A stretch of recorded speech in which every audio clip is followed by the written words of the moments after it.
Mertuaku adalah seorang laki-laki yang sudah berusia 55 tahun. Meskipun sudah cukup tua, namun bapak mertuaku masih terlihat gagah. Dia orangnya sangat energik. Bapak mertuaku memang suka olahraga sejak ia muda. Ia selalu menjaga kesehatan tubuhnya dengan baik. Bapak mertuaku memang tinggal bersama kami, karena istrinya sudah meninggal beberapa tahun yang lalu. Sebenarnya bapak mertuaku punya 3 orang anak, namun kedua anaknya yang lain tinggal di kota lain yang cukup jauh dari kota tempat kami tinggal. Bapak mertuaku sudah tidak bekerja lagi, karena itu dia memilih untuk tinggal bersama kami. Selain karena suamiku adalah satu-satunya anak laki-lakinya, bapak mertuaku memang lebih dekat dengan suamiku. Suamiku sendiri adalah seorang laki-laki yang cukup tampan dan mapan. Kami menikah baru sekitar 2 tahun yang lalu. Kami juga sudah punya seorang putra. Aku hanyalah seorang wanita biasa. Aku tidak bekerja dan hanya menghabiskan waktu di rumah bersama anakku. Karena tinggal serumah, aku dan bapak mertuaku memang cukup dekat. Apalagi hampir setiap hari kami menghabiskan waktu bersama di rumah. Sementara suamiku sangat jarang berada di rumah, terutama saat ia mendapat tugas di luar kota. Suamiku sering tidak pulang, kadang selama beberapa malam. Hal itu cukup membuatku merasa kesepian. Sebagai wanita yang baru 2 tahun menikah, rasanya aku masih selalu membutuhkan suamiku untuk selalu berada di rumah. Beruntunglah kami sudah punya seorang putra. Hal itu cukup menghiburku. Hingga pada suatu malam, seperti biasa setelah menidurkan anakku, aku pun mencoba menyibukkan diri dengan mencuci piring dan membersihkan dapur. Saat itulah bapak mertuaku tiba-tiba menghampiriku. "Ada apa, Pak?" tanyaku lembut. Saya ingin mengatakan sesuatu sama kamu. Jawab bapak mertuaku. "Mengatakan apa?" tanyaku heran.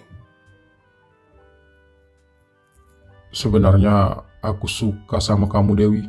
Sudah lama aku memendam perasaan ini. Balas bapak mertuaku. Aku tentu saja merasa kaget mendengar hal tersebut, tapi aku berusaha untuk tetap bersikap tenang. "Aku ini menantumu loh, Pak," ucapku akhirnya. Iya, aku tahu. Tapi aku sudah terlanjur suka sama kamu, Dewi. Apalagi saat ini aku sudah tidak punya istri. Jadi aku sering merasa kesepian. Dan hanya saat bersama kamulah aku merasa nyaman dan tenang. "Tapi aku gak bisa, Pak," balasku tegas. Aku tahu kalau kamu juga sering merasa kesepian kan, Dewi?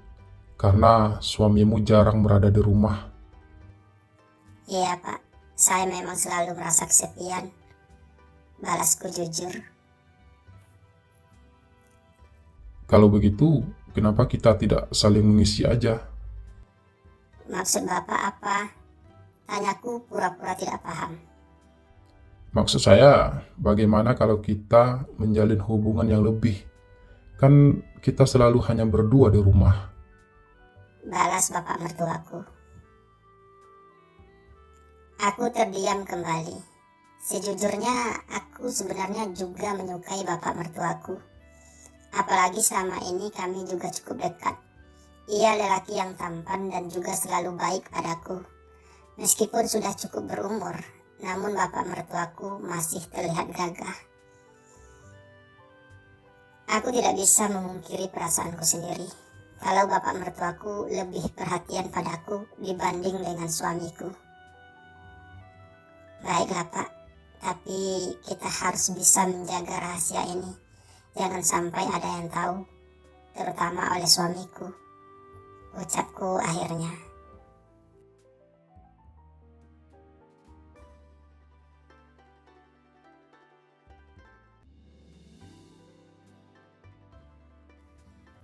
Dan begitulah, sejak saat itu, aku dan bapak mertuaku pun menjalin hubungan spesial.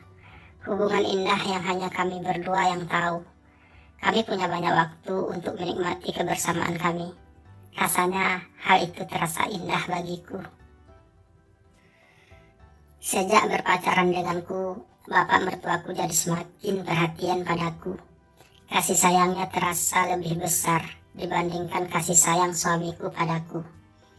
Aku semakin sayang pada bapak mertuaku. Aku pun mulai merasa jatuh cinta padanya. Perasaanku pada bapak mertuaku kian hari kian terasa dalam. Apalagi ia benar-benar mampu membuat aku selalu merasa istimewa pada setiap kebersamaan kami. Aku sangat mencintai kamu, Dewi.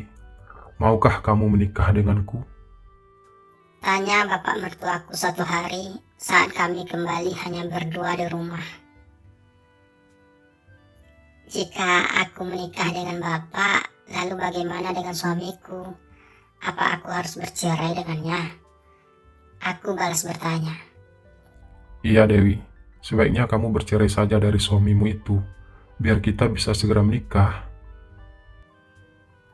Tapi aku gak punya alasan untuk minta cerai dari suamiku, Pak. Pernikahan kami selama ini baik-baik saja. Tapi, apa kamu merasa bahagia dengan pernikahan kalian tersebut? Entahlah, Pak. Aku bingung. Aku memang sangat mencintai Bapak. Tapi aku juga tidak ingin meninggalkan suamiku begitu saja. Apalagi kami kan juga sudah punya anak. Ya udah, terserah kamu aja, Dewi. Aku tidak akan memaksa kamu untuk memilih. Tapi, kalau kamu memang tidak bahagia, lebih baik kamu bercerai saja. Daripada kita harus menjalin hubungan secara diam-diam seperti ini. Bapak mertuaku benar. Kami tidak mungkin selamanya begini. Biar bagaimanapun, aku memang harus segera membuat keputusan sebelum suamiku akhirnya mengetahui hubunganku dengan bapak mertuaku.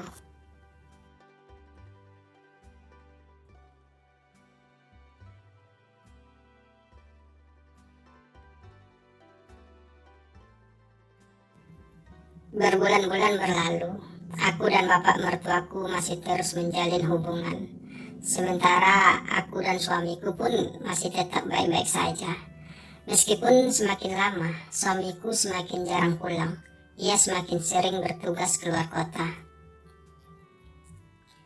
Namun lama-kelamaan, aku pun akhirnya tahu kalau suamiku ternyata diam-diam sudah menikah lagi dengan salah seorang karyawan kantornya.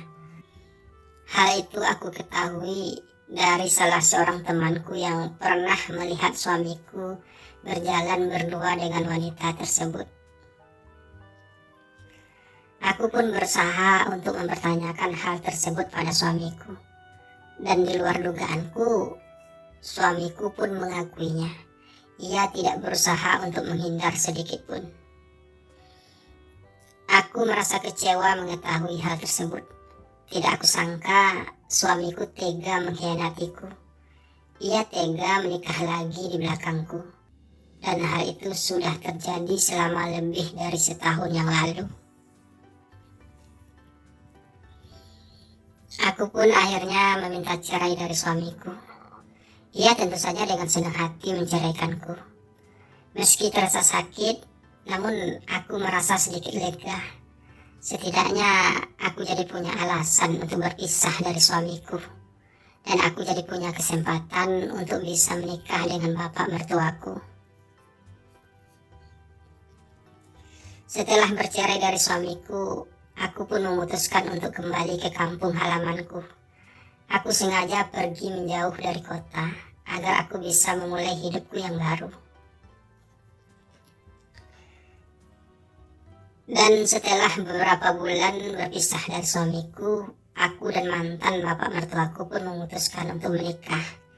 Kami memulai hidup baru di kampung.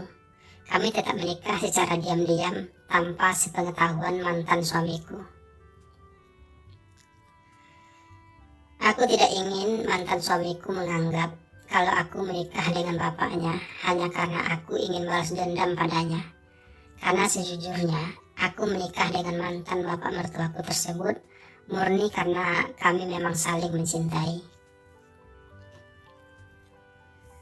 Dan begitulah kisah cinta dan kisah hidupku yang rumit. Aku tidak tahu bagian mana dari semua itu yang harus aku sesali. Tapi yang pasti, apapun itu, ini adalah jalan takdir yang harus aku jalani dengan lapang dada. Semoga saja pernikahanku kali ini adalah pernikahanku yang terakhir. Semoga saja kami bisa hidup bahagia selamanya, meskipun kehidupan kami sangat sederhana.